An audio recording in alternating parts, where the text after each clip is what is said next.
Hi hello ನಮಸ್ತೆ welcome to channel. This is Vanitha. ಏನು ಸ್ಪೆಷಲಪ್ಪ ಅಂದರೆ ನಮ್ಮ ಮನೇಲಿ ರಾಗಿ ಹಪ್ಪಳ ಮಾಡ್ತಾರೆ. ಅದು ಹೇಗೆ ಮಾಡೋದು ಅಂತ ಪ್ರೋಸೆಸ್ ಹಾಕ್ತೀನಿ ಮತ್ತು ಏನೇನು ಬೇಕು ಅಂತ ಡಿಸ್ಕ್ರಿಪ್ಷನಲ್ಲಿ ಹಾಕ್ತೀನಿ, ಚೆಕ್ ಮಾಡ್ಕೊಳ್ಳಿ ಗೈಸ್. ನೋಡಿ ವೀಡಿಯೋಸ್ ಎಲ್ಲದು. ಮೊದಲು ರಾಗಿನ ತೊಳೆದಾಕಿ ನೆರಳಲ್ಲೇ ಒಣಗಿಸ್ಬೇಕು. ಆಮೇಲೆ ಅದನ್ನು ಪೌಡ್ರ್ ಮಾಡಿಸ್ಕೊಬರ್ಬೇಕು.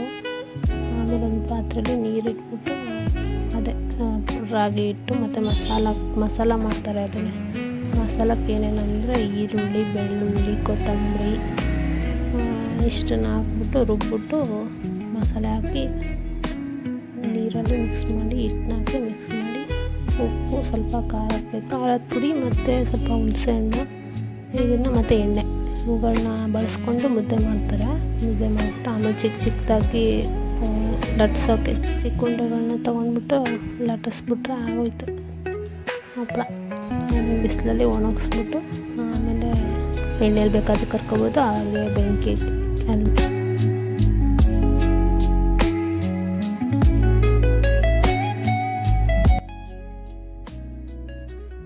ಹಾಗೆ ಬೆಂಕಿ ಕೆಳದಲ್ಲಿ ಬೇಕಾದರೂ ಬೇಯಿಸ್ಕೊಬೋದು guys. Thank you for watching. Like, comment, share guys. ಮತ್ತೆ ಸಿಗ್ತೀನಿ. ಬಾಯ್ ಬಾಯ್.